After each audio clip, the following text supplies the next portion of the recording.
Falar do Douro sem falar de São João da Pesqueira é como ir a Roma e, bem, o resto vocês já sabem. Este concelho adotou o epíteto de coração do Douro, porque a esmagadora maioria do seu território está coberto de vinho. O próprio Marquês de Pombal, que mais tarde veio a demarcar a região mais antiga do mundo, terá aqui vivido a sua infância. Mas a história de São João da Pesqueira, embora se confunda com a do vinho e do Alto Douro vinheteiro, vai para além da produção do precioso néctar.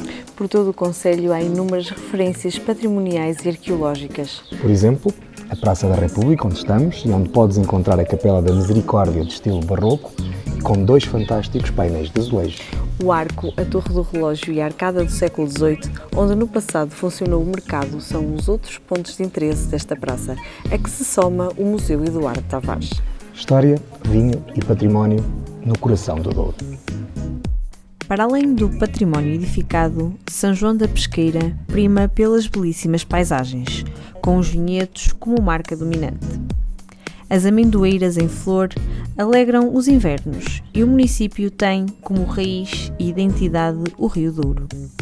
A singularidade das paisagens é completada por povoações pitorescas encravadas nas encostas, vizinhas dos vinhedos nos sulcalcos de xisto.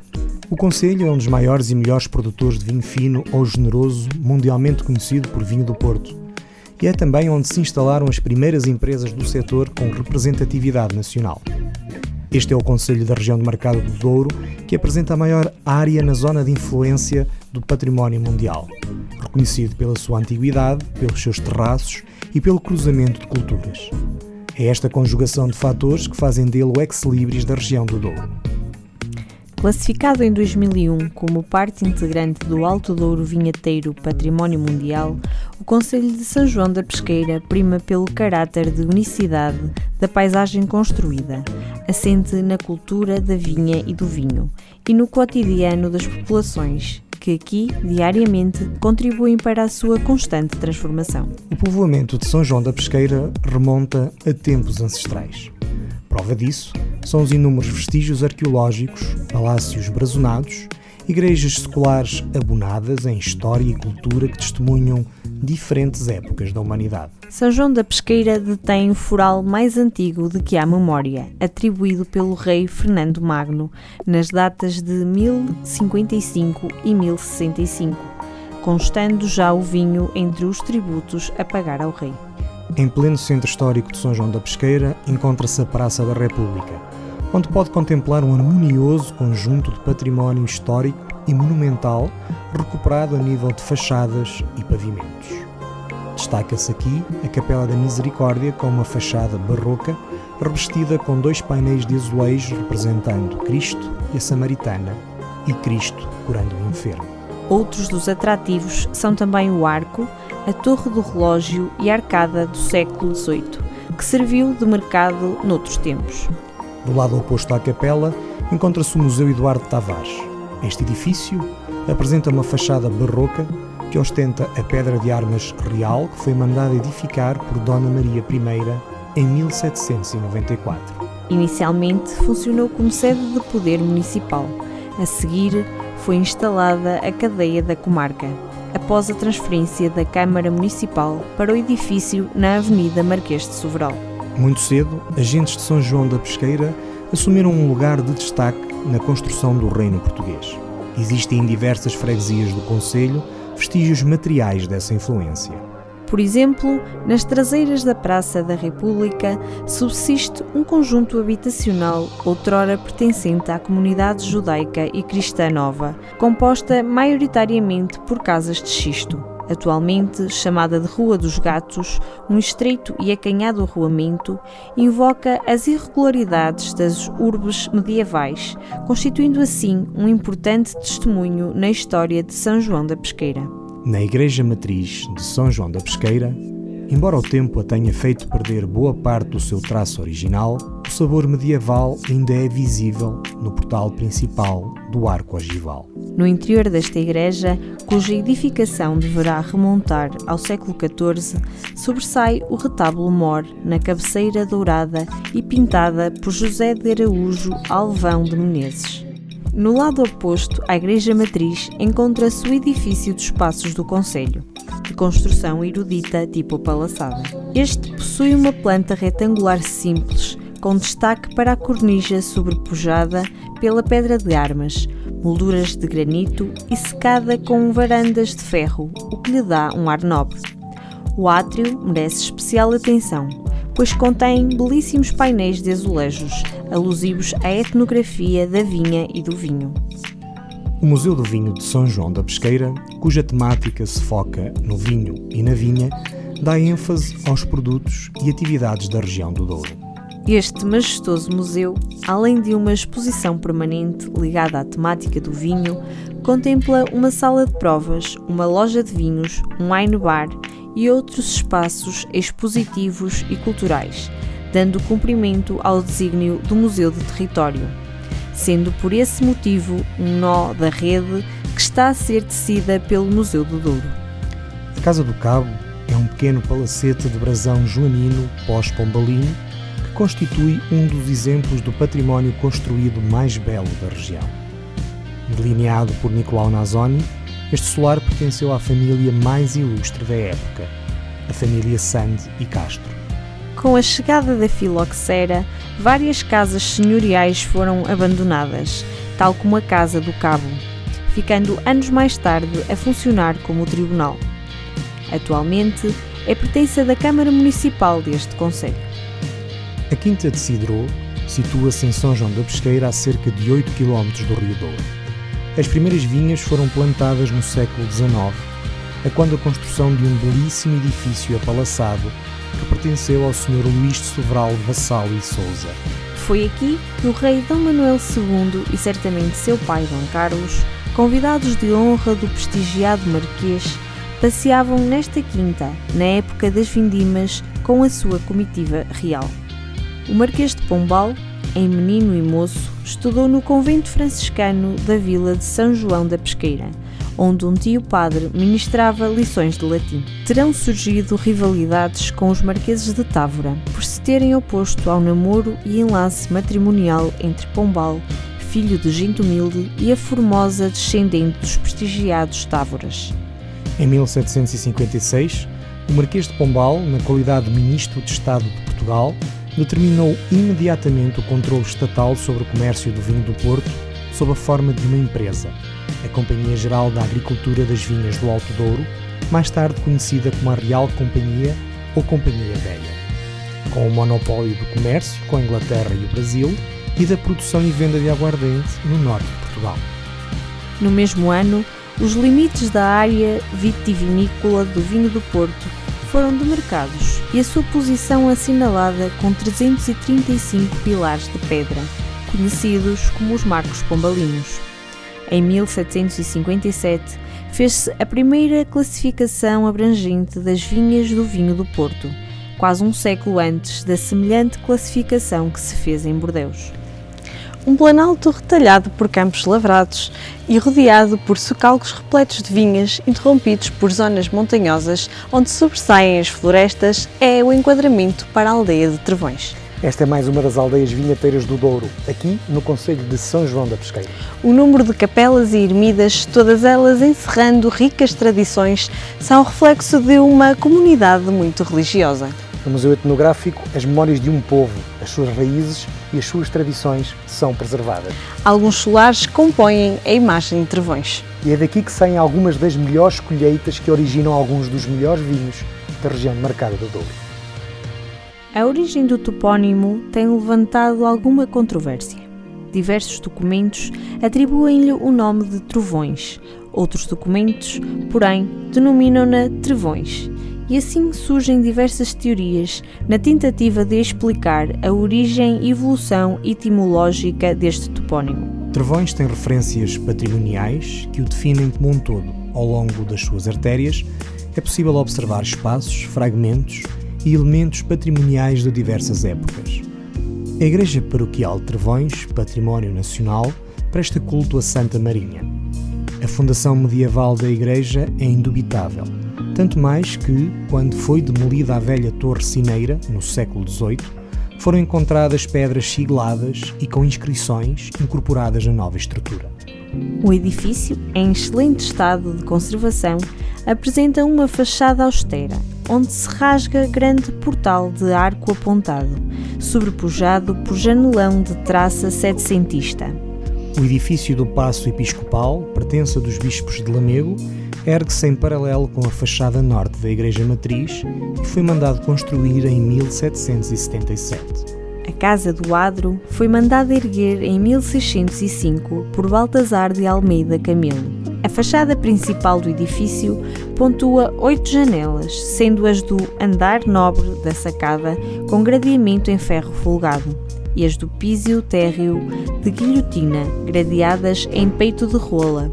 Ao centro encontra-se um portal com 2 volutas que sustentam o brasão de armas dos Almeidas, Coutinho e Camelo.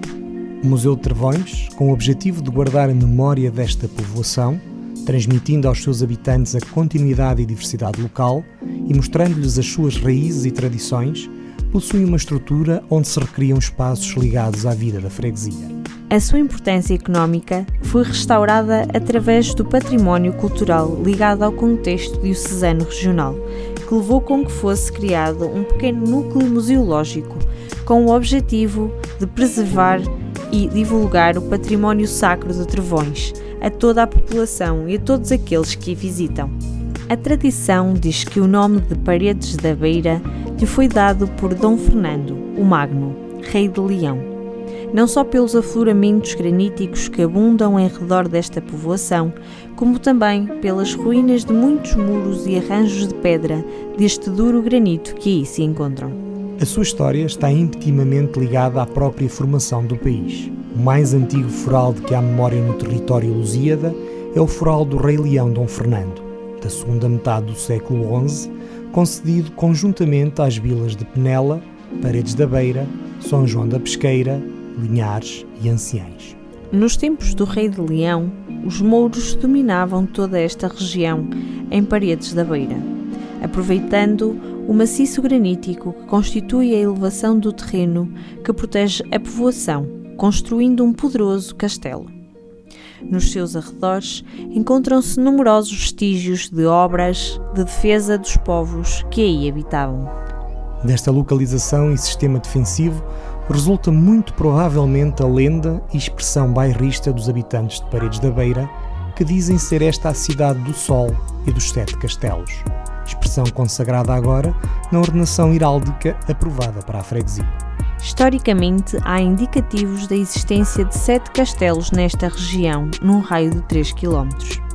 De talha dourada do período barroco, a igreja de Paredes da Beira é notável pela sua antiguidade e acredita-se ainda que terá sido um local onde foi anteriormente implementada uma mesquita mourisca. O padroeiro, São Bartolomeu, invocado contra males atribuídos a Satanás, tem romaria a 24 de agosto, de tradições que remontam ao século XVIII, concitando a devoção das gentes locais e concelhos em redor. A procissão é ponto alto dos festejos religiosos. O pelourinho encontra-se situado junto à entrada para o adro da freguesia. Este símbolo possui 5 degraus retangulares, lisos, de esquinas vivas. Já o fuste é composto por 4 colunas lisas onde fixa o remate, esculturado com 4 peças de forma oval. O dolmen da Areita corresponde a um dos maiores monumentos do género existentes na Beira Alta, sendo composto por uma câmara poligonal de 7 esteios e corredor de médias dimensões.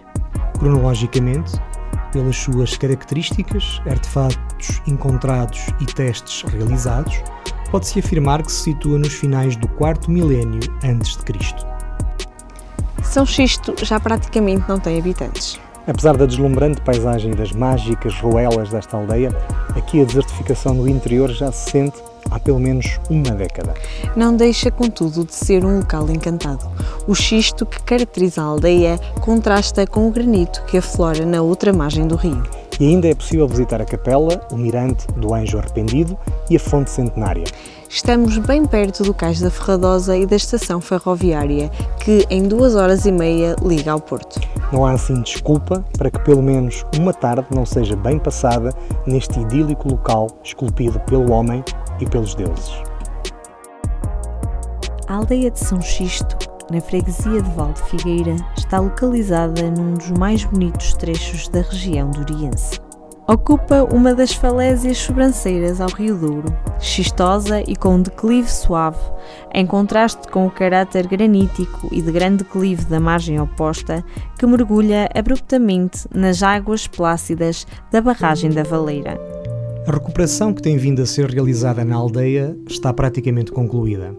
Merecem uma atenção especial os muros de pedra e os chocalcos, os lagares de vinho e de azeite, o forno comunitário e a capela de São Xisto, o Mirante do Anjo Arrependido e a Fonte Centenária. Historicamente, a povoação de Hervedosa do Douro terá nascido no lugar de Frei Estevão. No entanto, houve uma epidemia de formigas que obrigou a população a desviar-se para o local da atual localização. Juntamente com Casais do Douro, esta freguesia pertenceu ao couto de São Pedro das Águias, do qual recebeu afuramento em 1274. Hervedosa do Douro deixou de ser sede do concelho em 1834, passando então a integrar São João da Pesqueira. A igreja de São Vicente, reedificada em 1841, apresenta um magnífico trono em talha dourada barroca. No batistério podem observar-se imagens antigas de São Miguel e São Sebastião, cultos pré-nacionais. A paisagem a partir da Nacional 222 sobre o Rio Douro é deslumbrante e mesmo antes de chegar a Hervedosa, os olhos contemplam um cenário digno do paraíso dos deuses. A origem de Pereiros encontra-se na base do Monte da Senhora do Viso, onde ainda são visíveis as ruínas de algumas casas e de uma igreja da qual existe a pia batismal e a imagem de Nossa Senhora dos Prazeres, pertencentes ao lugar de Cobas, e que atualmente se encontram na igreja paroquial. A igreja de Pereiros foi construída nos finais do século XVII e inícios do século XVIII, que constitui um magnífico templo com grande valor artístico e histórico. O Monte de São Salvador do Mundo, o Castelo Velho ou Ermo, teve as suas primeiras ocupações na pré-história, principalmente a partir dos finais do quarto milénio a.C., o período do Neolítico final. A sua posição estratégica, o domínio visual de um vasto território, a proximidade de um bem e recurso natural como o Rio Douro, onde para além de existirem recursos pescatórios, passariam diversas manadas de animais, servem de argumentos pela procura e fixação neste local de comunidades recoletoras. Este espaço teve uma ocupação contínua, onde para além do período da pré-história existe uma ocupação romana e medieval para que posteriormente, no século XVI, se assista a uma transformação arquitetónica e simbólica assente no início da construção do Santuário de São Salvador do Mundo. O santuário começou a ser erguido por Gaspar da Piedade no século XVI, quando se instalou no Ermo depois da sua peregrinação por Roma e Palestina, de onde trouxe um osso do braço de São Jerónimo. Além das práticas religiosas, existe a história popular que uma jovem que vai em peregrinação ao Ermo e conseguir dar um nó na rama de uma giesta com a mão esquerda e sem parar, e se este depois não se desatar, então casará no espaço de um ano. No fundo do Monte Granítico de São Salvador do Mundo existia o Caixão da Soleira ou Caixão de São Salvador da Pesqueira, que foi durante vários séculos o obstáculo mais difícil no Rio Douro para os barcos rabelos transportarem as pipas do vinho de feitoria para as caves em Gaia. No sítio do temido Caixão deram-se grandes naufrágios, como aquele que vitimou o escocês Barão de Forrester, estudioso e grande amigo do Douro, em 12 de maio de 1861, na semana trágica dos 12 naufrágios do Caixão da Valeira. O Miradouro de São Salvador do Mundo. Aqui sentimos-nos pequenos face à imensidão do mundo, à beleza do Douro, à magia deste paraíso que segue a nossos pés. O que dizer da mais característica paisagem do Alto Douro vinheteiro? As vinhas, os rochedos, a linha de comboio, uma harmonia perfeita, o mundo a nossos pés. No dia de Corpo de Deus realiza-se a Romaria a São Salvador do Mundo. E no último domingo de agosto é homenageada a Nossa Senhora dos Remédios. Lá embaixo, o Caixão da Valeira, um dos mais perigosos pontos do Rio Douro antes de ser amansado pelas barragens. E foi aqui que ocorreu o naufrágio de muitos barcos rebelos ao longo dos anos. Para a história, ficou aquele em que Dona Antónia viajava com o Barão de Forrester, que aqui perderia a sua vida. Conta-se que o facto de ter os bolsos carregados de moedas de ouro terá impedido o barão de nadar até à margem. Em 1791, o caixão foi demolido e 205 anos mais tarde, a barragem da Valeira foi concluída. Apenas acessível de barco, é possível ver uma inscrição que data da conclusão da demolição do caixão, onde se diz que o famoso Rochedo, fazendo aqui um caixão inacessível, impossibilitava a navegação desde o princípio dos séculos. Classificado em 2001 como parte integrante do Alto Douro Vinheteiro, Património Mundial, o Concelho de São João da Pesqueira prima pelo caráter de unicidade da paisagem construída, assente na cultura da vinha e do vinho e no cotidiano das populações que aqui diariamente contribuem para a sua constante transformação.